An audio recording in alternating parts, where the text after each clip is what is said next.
Okay.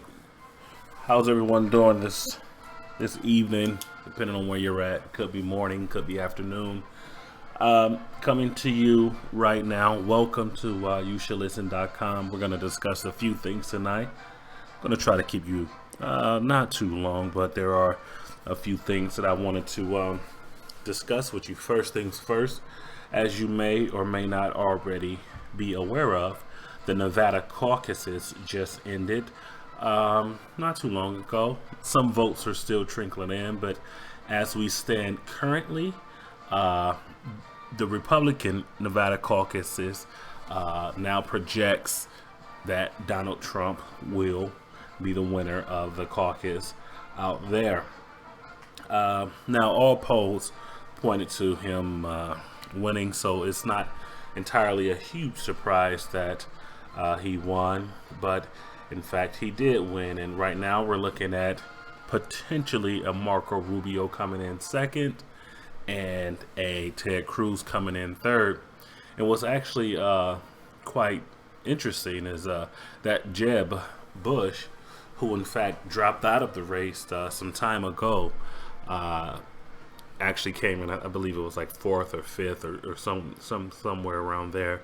But that's not the point. So currently, Donald Trump, he leads with 46%. He's the projected winner. Marco Rubio's in second place with 24%.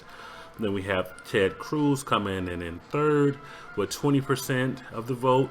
Ben Carson coming in fourth with 6%. And then the numbers go down. John Kasich, 4%. Jeb Bush, 0% at sixth place. However, he was able to muster 6 votes.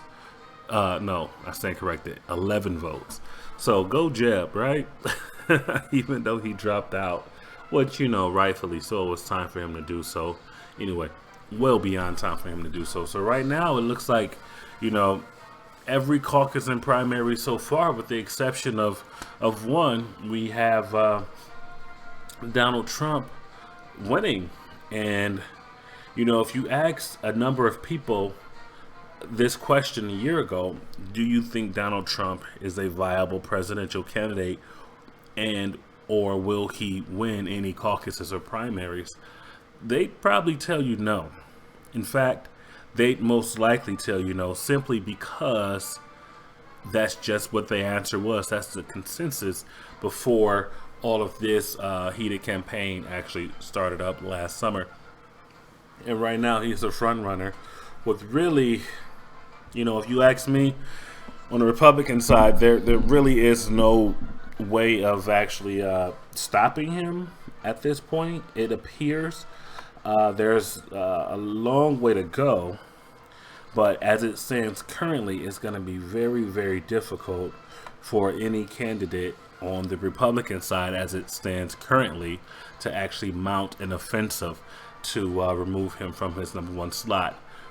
Primarily because none of those candidates even wants to take him on.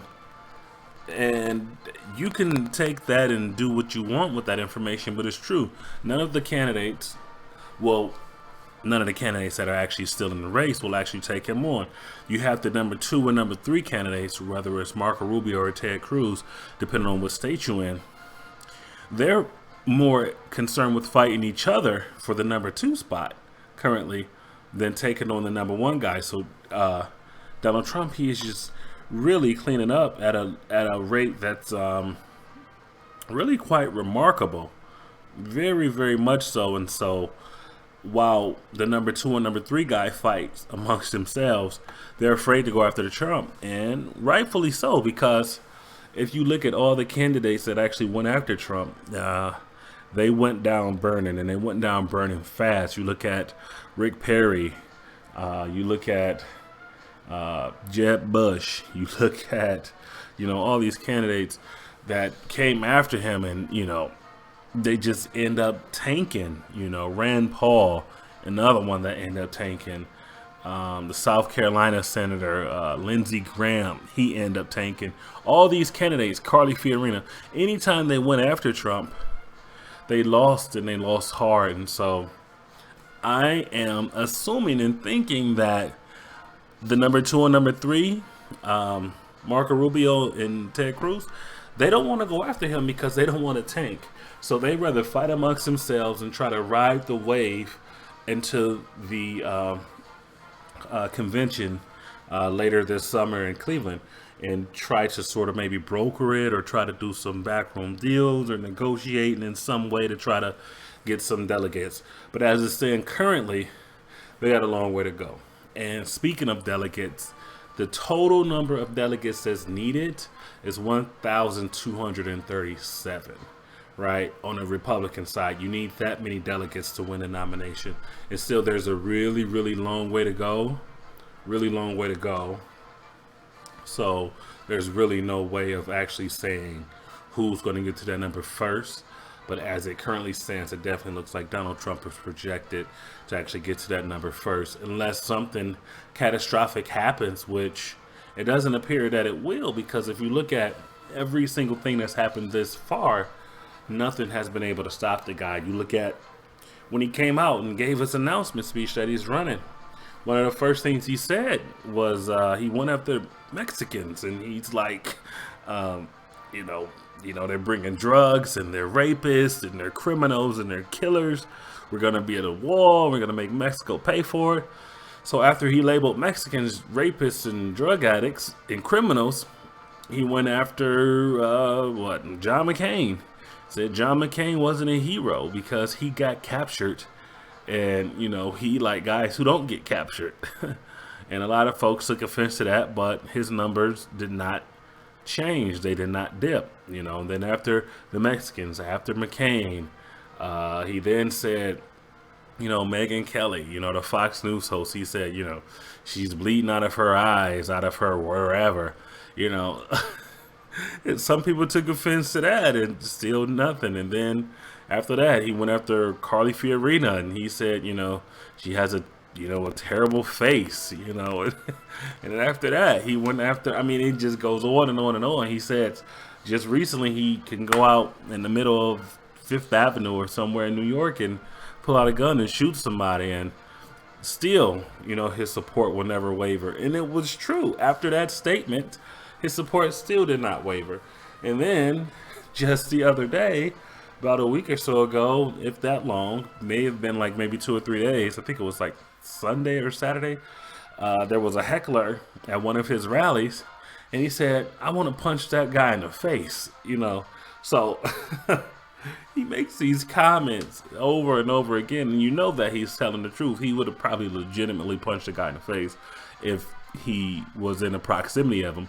But it just goes to show you that nothing he says or do is actually affecting his campaign. And that gets to a much larger issue within the electorate, most specifically the Republican electorate. Now, granted, he only has a portion of that base who's actually, tuning in to hear these things, but they are tuning in nonetheless.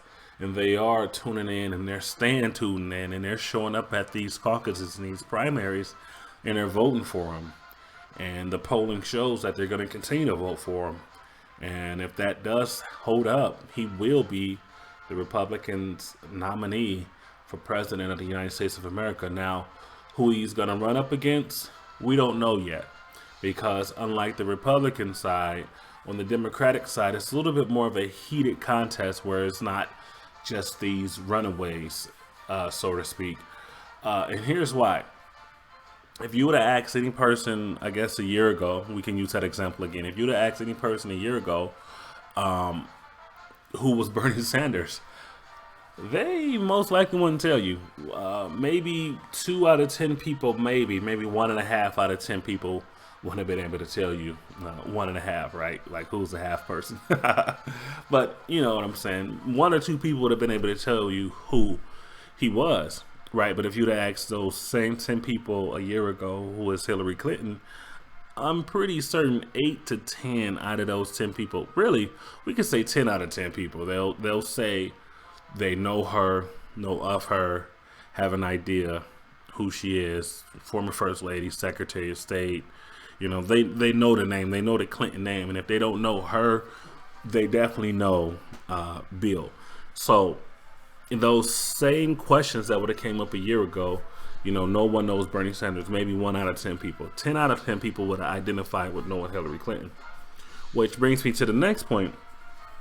If you looked at the numbers as far as people who support Hillary Clinton or her likelihood of winning the nomination, just I guess like maybe 9 to 12 months, not even 12 months, maybe around 9 to 10 months ago when Bernie Sanders announced he was running, she had a lead and she probably was around 85 to 90%, just like people just behind her because nobody knew who Bernie was. Now today, Bernie Sanders has closed so far in close to her that it's actually a heated contest. Now the latest number shows that between Hillary Clinton and Bernie Sanders, nationally, the average is about maybe 3 to 5 percentage points.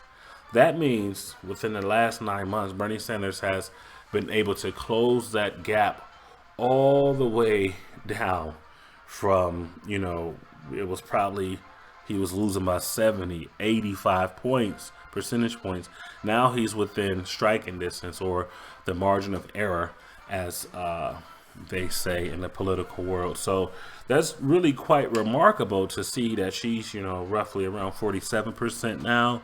And he's roughly around 42, 43%, somewhere around there right now.